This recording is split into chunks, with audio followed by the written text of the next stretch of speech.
हर हर कृष्ण। आज हम मित्रों चिंता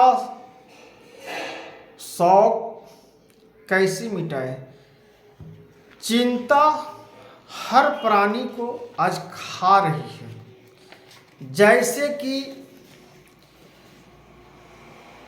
पेड़ को या लकड़ी को रख देते हैं, जो कीड़े चाट जाते हैं लकड़ी को रखे रखे, जिस प्रकार से जंग लग जाती है लोहे में, लोहे बर्बाद हो जाते हैं, उसी प्रकार से आज हम लोग जीवन मनुष्य तन में चिंता से हम लोग मिट जाते हैं। चिंता से हम लोग को न भक्ति हो पाती है, दुख से न हम लोग को भक्ति प्राप्त होती है। इसी विषय में आज हम चिंता मुक्ति के बारे में हम बता रहे हैं मित्रों। इस चिंता मुक्ति कैसे पानी है, इसके बारे का उल्लेख है। और इस उल्लेख का सुनिए और समझिए कि हम अपने जीवन में जंग न लगने दें। परमात्मा को हम कैसे अपने जीवन में प्राप्त करें। तो स्वयं भगवान कहते हैं स्वार्थ त्याग एवं सब महत्व है। बिना स्वार्थ किए हुए काम प्राप्त भगवान को नामों उनकी उच्चारण जी का वर्णन किया जाता है। इस वर्णन से स्वार्थ ही परमात्मा की प्राप्ति बाधक है। जीवन में हम लोग के स्वार्थ जो है मनुष्य तन वह बाधित है। न वो भगवान का नाम लेने देते हैं, न जाप करने देते हैं, न अच्छे से जीने देते हैं, न अच्छे से खाने देते हैं, न अच्छे से परिवार के साथ जीने देते हैं। इसी प्रकार से स्वार्थ हम लोग को बहुत नरक के द्वार तक पहुंचा रहे हैं। इस नरक के द्वार से निकलने के लिए बहुत हम लोग को प्रेरणा, इस महत्व को समझने की जरूरत है। तब भगवान की प्राप्तियों के लिए समझिए मित्रों, स्वार्थ ही परमात्मा की प्राप्ति की बाधक है। इसी के कारण विलंब हो रहा है। स्वार्थ का त्याग कर दो तो परमात्मा की प्राप्ति हो जाएगी।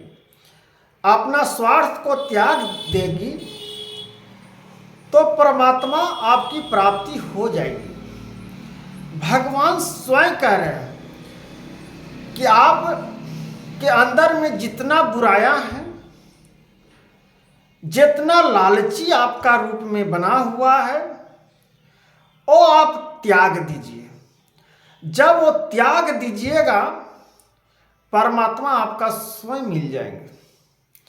जब परमात्मा मिल जाएंगे तो हृदय में स्वार्थ की भावना हर समय रहती है। कोई भी काम करते हैं तो सोचते हैं, कोई भी काम करते हैं तो सोचते हैं न मित्र कि आज ही काम हमको सफलता हुआ तो कल ये काम हमको बच गए। इसी मोह माया में पूरा जीवन हम लोग को बर्बाद हो रही है और भगवान का चिंतन करने का समय कहाँ बच रहा है। इसलिए हम लोग नरक के द्वार तक पहुंच जाते हैं। भगवान हर समय रहती है। कोई भी काम करते हो तो सोचते हैं कि इस कर्म से हमें क्या लाभ है। अगर कोई काम करते हो तो चिंतन तो अवश्य करते हो मित्रों, भक्तों, ये काम हम करने जाएंगे तो इससे क्या लाभ मिलेगी, इससे क्या प्राप्त हमको हासिल होगा, कितना रुपये कितने पैसे हम कमा सकते हैं। उसी प्रकार से जब हम भगवान की शरणों का उच्चारण करते हुए अपने शुभ कर्म को करें तो इसमें और उन्नति का और मार्गदर्शन की प्राप्ति होती है। इस परमात्मा को समझने की जरूरत है मित्रों। जब तक हम परमात्मा को नहीं समझेंगे, भगवान का गुणों का हम नहीं समझेंगे, जब तक कि जीवन हम लोग को नरक के द्वार तक पहुंचा ही देगा। तब भगवान कहते हैं लाभ क्या है, इस भाव को पलट दे। इस संसार का क्या लाभ है। बहुत से लोग धन, शरीर का आराम, मन, बाढ़, प्रतिष्ठा चाहते हैं, बहुत लोग धन कमाना चाहते हैं, प्रतिष्ठा कमाना चाहते हैं, कोई मेरे मुख से मेरा बड़ाई कर, इस प्रकार से भावनाओं को उत्पन्न करती है। इस सब आप भगवान पर छोड़ दो। भगवान आपका स्वयं इज्जत, भाव, धन, लक्ष्मी सब प्राप्त हो जाएंगे। इसलिए महानता भगवान की प्राप्तियों को गुण का और भगवान का चिंतन करने की बात है। जब तक हम भगवान की चिंतन नहीं कर पाएंगे तो मेरे जीवन में हर प्रकार से जो हम सोच रखे हैं वो भी सोच मेरे लिए अधूरा रह जाएगा। उससे क्या होगा? वैराग उत्पन्न होगा। जब वैराग उत्पन्न होगा तो क्रोध उत्पन्न होगा। क्रोध उत्पन्न होगा तो आप नरक के द्वार में स्वयं जाइएगा। इसलिए आप नरक के द्वारों से बचिए और अपने शरीरों का मन बढ़ाई को मत करिए। अपना शरीर को अमलता से रखिए। चाहते यह सब स्वार्थ है। कोई भोगे, निंद्रा, आलस और आराम चाहते हैं। कोई नींद चाहता है, कोई आराम चाहता है, कोई आलसी करना चाहता है। इस प्रकार से आत्मा और चाहेगा कि हम आराम करें। इसी से हम लोगों को हर प्रकार से दुखों की सामना करने पड़ती है। आराम चाहते, भोग यानी इंद्रियों को, विषयों को चाहते हैं।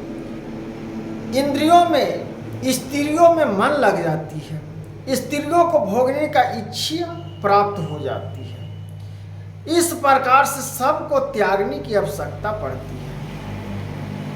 भगवान यह नहीं कह रहे हैं कि पूरा आप मेरे में ही स्वार्थ भावों से नाम का उच्चारण करना क्या प्रथम है। इसका महत्व का समझने का आपका हर मनुष्य का ज्ञान मैंने दे चुका हूं। भगवान कह रहे कि स्त्रियों में रमन रहते हुए अपने कठोरते जीवन को बाहर निकालो और उस माया जाल से निकल के प्रभु का आचरण में आ जाओ।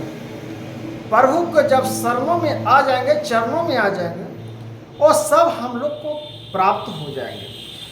इसलिए इंद्रियों को विषय में हम लोग ज़्यादा न पड़े, यह हम लोग को महत्व है। सबका त्याग कर जो अपना कल्याण चाहता है वह सब उत्तम है। जो इस सब त्याग के मनुष्य चाहता है कि हम परमात्मा में लग जाएं, वो सर्वोपरि भगवान का, परमात्मा का उत्पन्न हो जाता है। इस प्रकार से ऊंची स्थिति में जाकर यह इच्छा भी बाधक होती है। हम चाहते हैं कि भगवान की वर्णन करें, लेकिन मेरा लोभ इंद्रियों में बस कर हम लोग को आगे बढ़ने नहीं देते हैं। फिर वापस लौट जाते हैं, फिर एक कदम बढ़ते हैं, फिर पीछे 2 कदम घट जाते हैं। इसी प्रकार से जीवन हम लोग को अछल बिछल हो रही है।